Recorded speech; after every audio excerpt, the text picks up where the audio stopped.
సద్గురు సాయినాథ్ మహారాజ్కి జై. శ్రీ గురుదేవ దత్తకి జై. ఈరోజు మనం చేసే వీడియో ప్రేమ అంటే ఏంటి, కీర్తి అంటే ఏంటి, ఐశ్వర్యం అంటే ఏంటి, ఈ మూడిట్లో మనకి ఏది కావాలి అనే విషయం మీద మాట్లాడుకుందాం. ఒక ఊర్లోకి ముగ్గురు వచ్చారట.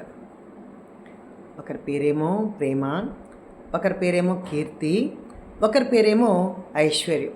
ఆ ముగ్గురు వచ్చారట. అయితే ఒక చెట్టు కింద వాళ్ళు నివసించారట. అయితే ఆ ఊరిలో ఒక అత్తాకోళ్ళు ఉండేవాళ్ళు.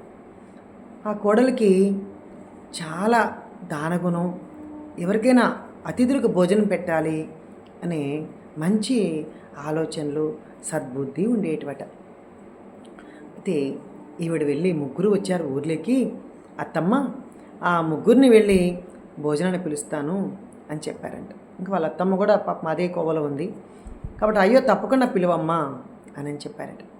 సరే, ఈ తల్లి వెళ్ళి ఆ ముగ్గురిని, అయ్యా మీరు ముగ్గురు మా ఇంటికి భోజనానికి రావాలి అని అందట. దానికి ఆ ముగ్గురు చెప్పారట, ఏమని?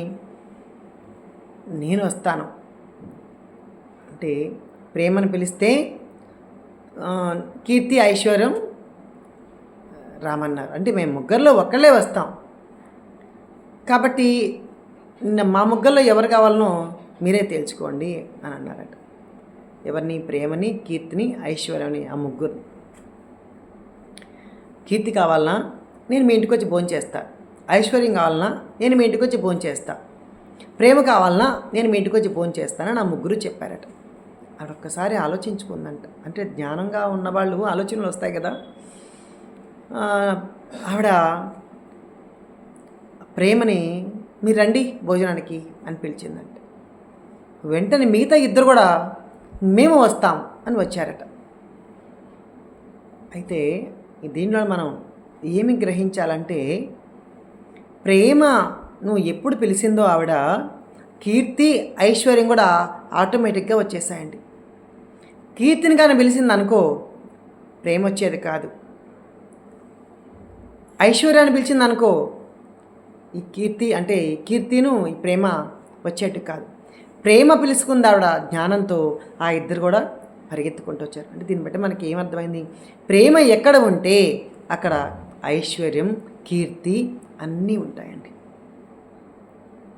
మనం అంత ప్రేమతత్వంతో అందరితో మంచిగా ఉంటూ, అందరికీ అంటే ఎవరి మీద మనం పగ, ద్వేషాలు ఇవేమీ ఉండకుండా మంచి మనసుతో వాళ్ళని మనము ఆహ్వానిస్తే అందరూ మనకి వచ్చేస్తారు. అంతే తప్ప నాకు కీర్తి కావాలని ఆ తల్లి కోరుకోవాలా, ఐశ్వర్యం కావాలని కోరుకోవాలా, ప్రేమ ఒక దాన్ని పిలిచింది.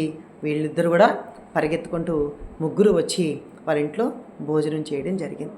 కాబట్టి మనందరం కూడా ప్రేమతత్వంతో ఉండి, సాయిరామ్ అంటూ భగవద్భక్తులు ఉండి హాయిగా మనం ఉందాం. సద్గురు సాయినాథ్ మహారాజ్కి జై. మీకు నచ్చితే షేర్ చేయండి, లైక్ చేయండి, కామెంట్ చేయండి. దాని మూలన ఇంకా 10 మంది చూసే అవకాశం ఉంటుంది కదా, కాబట్టి అది చేయండి. ఓకే.